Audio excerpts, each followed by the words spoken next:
Welcome back mga ka-teenager! So for today's video, nandito nga tayo sa SM Clark, Pampanga. Una namin pinuntahan itong Cyber Zone dahil nga papatignan namin yung aming gimbal. Pero dumaan muna kami dito sa naglalagay ng tempered glass. At nagtanong na rin kami kay ate kung meron ba ditong DJI. Yun kasi ang brand ng aming stabilizer or gimbal. Pagkatapos namin sa DJI, nagpunta na kami dito sa Quantum. Mabilis lang kami sa DJI dahil nagbigay lang sila ng contact kung saan kami pwede magpagawa ng gimbal. Ayaw na kasing gumana nung mismong lagayan ng cellphone dahil nga nilaro ng baby ko yung gimbal namin. At dito muna kami nagpalipas ng oras sa Quantum. Nagustuhan nga ng baby ko yung mga sasakyan na ganyan. Paano naman kasi tuwing magdadrive yung daddy niya, gusto niya siya yung magdrive. Buti nga meron pa siyang energy dahil tanghali na nung mga oras na yan. Tinry nga namin itong basketball dahil gustong gusto din ni Rio yung basketball. 50 pesos nga lang yung pinalit namin token dahil hindi naman kami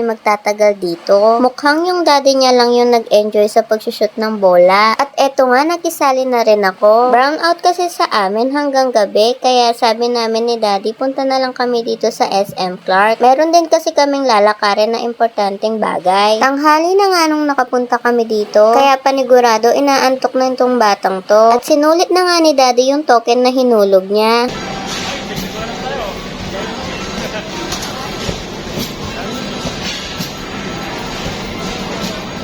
At eto na nga yung last na sinakyan ng baby ko. Pagkatapos pumunta na rin kami dito sa bilihan ng Dairy Queen. Eto kasi yung favorite ni daddy na ice cream. Sabi ko kay daddy yung maliit na lang yung sa akin dahil hindi naman ako mahilig sa ice cream. 79 pesos lang yung special dun sa pinakamaliit nila. At meron din silang tinitindang cake. Laging napakaraming bumibili dito sa DQ. Ang sarap kasi nung ice cream nila. Pagkatapos nga umupo muna kami dito sa malapit sa may piano. Napagod na rin kasi kami sa kakalakad. At eto namang baby ko, gusto niya siya yung kumuha sa ice cream. Eto maliit nga lang yung sa akin kaso hindi ko pa maubos-ubos. Bawal din kasi sa akin yung mga sugar. Pagkatapos nga namin kumain, pumunta na kami sa sasakyan. At knockout nga agad tong baby ko. Huwag nyo na lang pansinin yung mga kuko ko dahil pagod na pagod ako sa kakalakad. Dumaretso na nga kami dito sa may Bella Farm. Located ito sa San Vicente, Bamban, Tarlac. At dito na nga muna sila matutulog. Malakas ang hangin dito kaya aantukin ka talaga. Ito naman yung makikita mong view.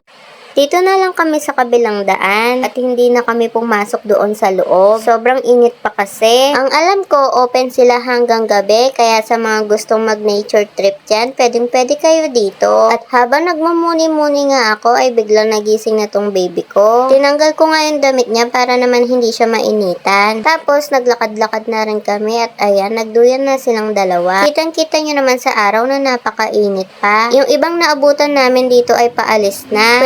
Pwede din kayong magdala ng mga pagkain dito. Dati, nung pumunta kami dito ay nag-samji kami. Maraming pumupunta dito kaso ngayon wala masyado dahil nga weekdays at napakainit pa. Napakatahimik ng lugar kaya tsak marerelax talaga kayo. Tignan nyo nga naman yung baby ko, enjoy na enjoy kasi napakalawak ng tatakbuhin niya. Kaso nga lang kapag may kasama kayong bata dito, dapat bantayan nyo kasi baka mahulog sila. Uy, tawag ka ni daddy. Ay.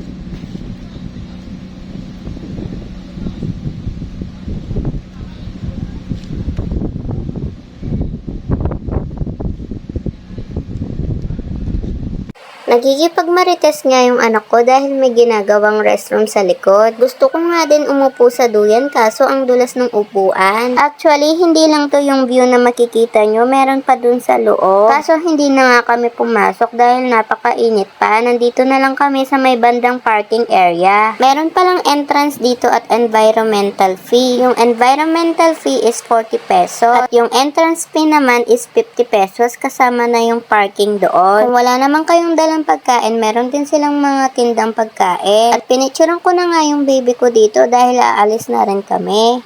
At hanggang dito na lang po ulit. Salamat po sa panunood. Bye-bye!